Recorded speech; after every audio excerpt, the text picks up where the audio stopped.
Olá, alunos da Escola Tuiuti, tudo bem com vocês? Professor Wagner Chaves, de Geografia, trazendo mais uma aula. E hoje a gente vai falar um pouco dos recursos minerais e das hidrelétricas na região norte, beleza? Antes de começar, gostaria de dar um recadinho. Eu troquei de computador, na aula passada deu alguns problemas, houve algumas interferências. Arrumei o áudio, acho que agora está bom, tanto em volume quanto em interferência, tá?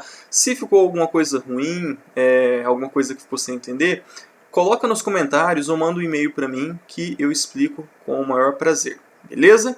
Então, pega o seu caderno, pega a sua apostila e me acompanhe mais essa aula. Gente, na aula passada a gente falou de alternativas para o desenvolvimento sustentável da Amazônia, ou seja, de manter a floresta em pé, não derrubar para colocar pasto, para colocar gado, para colocar soja, enfim, tá? Mas o solo da Amazônia, ele desperta um interesse muito grande porque é um solo muito rico, rico no sentido de recursos minerais, porque a gente já viu, já falei para vocês que a terra da Amazônia para plantar é ruim. Como chove muito, é muito lixiviado, ou seja, não tem nutrientes. Os nutrientes que tem nesse solo é da própria floresta. Então cai a folha vai entrar em decomposição, vai adubar esse solo. Mas se você acaba com esse ciclo, o solo fica bem ruim. Tá? Mas o subsolo da região amazônica, ou seja, os recursos minerais, é muito rico. Então tem ouro, tem ferro, tem níquel, diamante, manganês, bauxita, mais um monte de outros minerais que a gente utiliza na indústria, que que são joias raras, né, como o ouro e diamantes, e que para a gente fazer a extração desses minerais é muito trabalhoso e, sobretudo, é danoso ao ambiente. Não existe desenvolvimento sustentável dentro da mineração. Isso é impossível, gente, porque você tem que escavar um buraco gigante para extrair alguns quilos de ouro, algumas toneladas de ferro. Então não tem como, você tem que desmatar, tem que fazer um buraco, tem que usar produto químico, é muito difícil, tá bom? Então, o solo da Amazônia, ele tem esse apelo, né, porque ele é muito rico. Mas como eu falei, o investimento para você fazer esse tipo de obra não é baixo. Tá? Então a gente já acompanhou alguns casos nos anos anteriores, lá em Mariana, lá em Brumadinho, de barragens que elas estouraram, não é? Isso é o que envolve mineração. Como eu falei, mineração não é uma coisa pequena. Ah, professor, e o garimpo? A gente vai chegar lá no garimpo, tá? Mineração, quando feita de maneira correta, tem um monte de regra ambiental. Por exemplo, utilizar determinados elementos químicos que podem poluir o ambiente não é utilizado na mineração. As barragens são vistoriadas, ou pelo menos deveriam ser vistoriadas. Então, a mineração tem uma série de regras para ser feitas. E isso torna o investimento caro. Mas é isso que torna o investimento também mais seguro. Quando ele é feito sem segurança, o que acontece? Acontece Mariana e Brumadinho. Acho que vocês lembram. Mariana eu não sei se lembram, foi 2015. Mas Brumadinho foi ano passado, quando rompeu aquela barragem, que era uma barragem de mineração de ferro lá em Minas Gerais, e que inundou a cidade de Barro. Tá? Eu fui para Mariana em 2017, eu acho. E assim, o rio que cortava a cidade não existe mais. Tá? Ela foi pouco atingida, teve cidades que foram bem mais atingidas, mas assim, o rio que cortava a cidade não existe. Tá? O Rio Doce lá também não existe mais. Tá? A parte que passava em Mariana. Então, tragédias como essa podem ser comuns em áreas próximas a áreas de mineração. E eu não sei se vocês lembram, né? Teve o caso de Brumadinho e começou a fazer vistoria um monte de barragem. E teve barragens que estavam condenadas. Falou, não, para aqui porque essa barragem pode não aguentar, pode romper e pode fazer uma outra tragédia. Tem várias barragens em Minas Gerais, gente. Várias barragens em Minas Gerais com problemas de estrutura. E no Pará também. Pará, na região norte, também tem barragem desse tipo. Perdão, passou uma moto aqui. Recentemente, acho que em 2017, teve um vazamento de produto químico de uma barragem lá do Pará. Não foi tão grave em termos igual aconteceu em Brumadinho, que foi uma avalanche de lama, mas vazou e foi para o rio e contaminou o rio. Então, são coisas que a atividade mineradora está sujeito, não tem como, tá? E agora falando um pouco do garimpo, gente. Mineração envolve isso, né? Deixa eu voltar aqui. Esses caminhões gigantes, fazer esses buracos enormes, enfim, tá?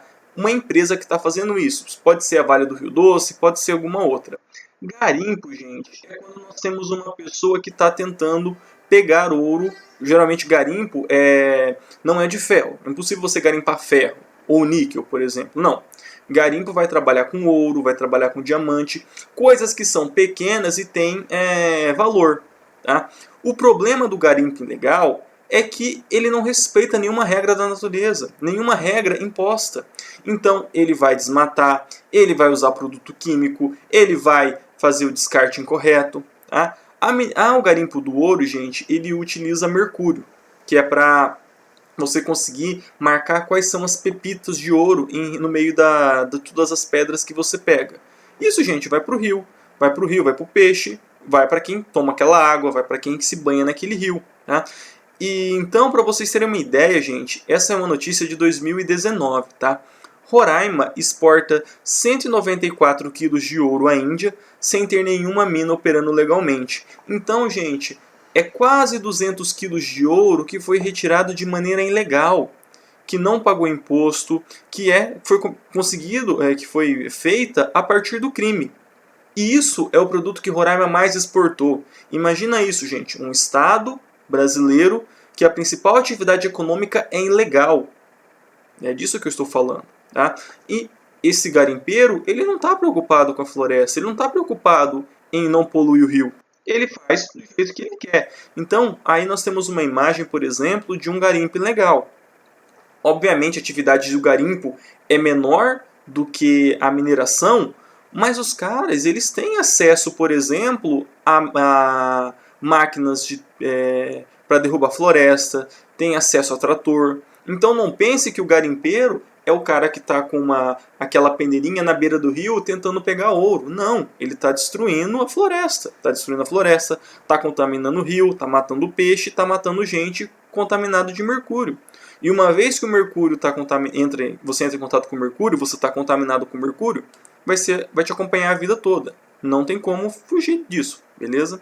Então, é um problema essa atividade ilegal na Amazônia. Se for fazer, que faça direito, que faça dentro das normas, que faça dentro do que é correto, para que isso seja, primeiro, taxado, isso seja feito de maneira legal, que haja fiscalização, e não que seja o que está acontecendo agora. Tá bom?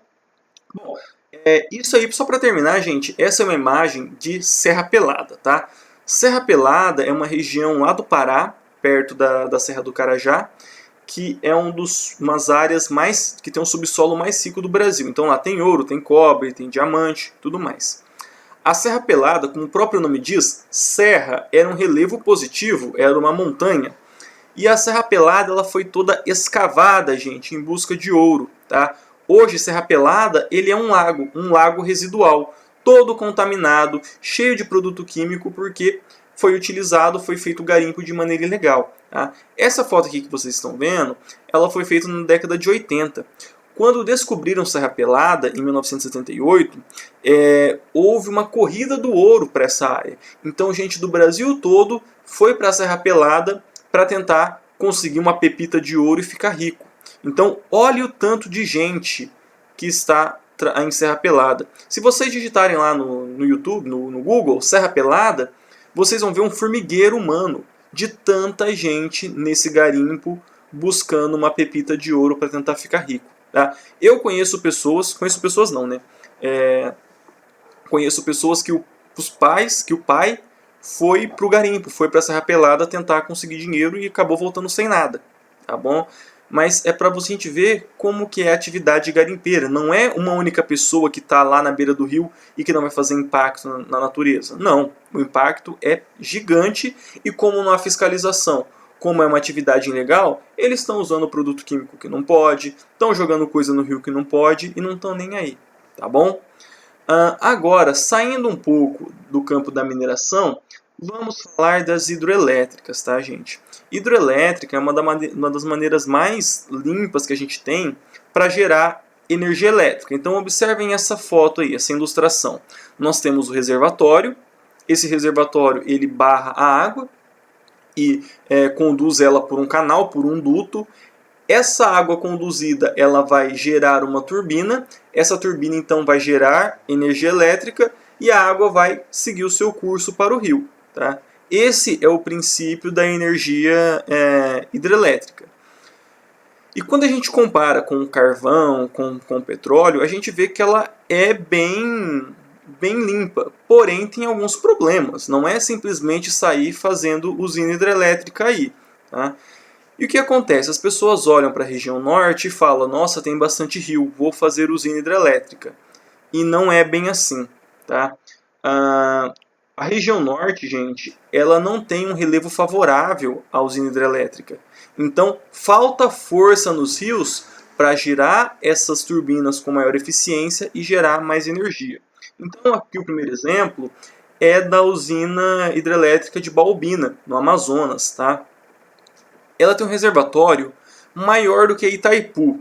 Itaipu, não sei se alguém conhece, se alguém já foi, fica a dica quando forem para Foz do Iguaçu e forem nas cataratas, dá um pulinho na Itaipu, que é muito legal o passeio. Tá? Tem o passeio por fora, tem o passeio por dentro da usina, que é muito legal também, mas dá um tempinho lá para conhecer, tá, gente?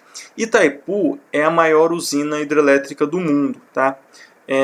Em termos de produção de eletricidade. Ela está junto com uma chinesa. Às vezes Itaipu produz mais, às vezes essa chinesa produz mais. Depende do tempo de estiagem, do volume de água, enfim. Só que Baubina tem um reservatório muito maior, ou seja, era para produzir tanta energia quanto Itaipu, mas não produz, porque o relevo não ajuda. Itaipu, gente, foi para fazer o reservatório de Itaipu, um monte de cachoeira foi alagada, foi inundada. São as chamadas sete quedas que ficam ali próximas de Guaíra. Quer dizer, ficavam próximas de Guaíra, hoje não existe mais nada. Então, era um monte de queda d'água que foi barrado e a água subiu e hoje você não vê mais essas cachoeiras. Ou seja, era um rio que vinha lá de uma região mais alta para a região mais baixa. Aqui, gente, é tudo muito plano. Então, o rio não tem força para girar essas turbinas igual tem aqui no Rio Paraná. Tá?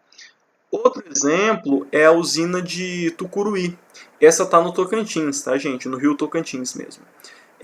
E essa usina ela foi feita para abastecer as empresas que trabalham com mineração lá do Pará.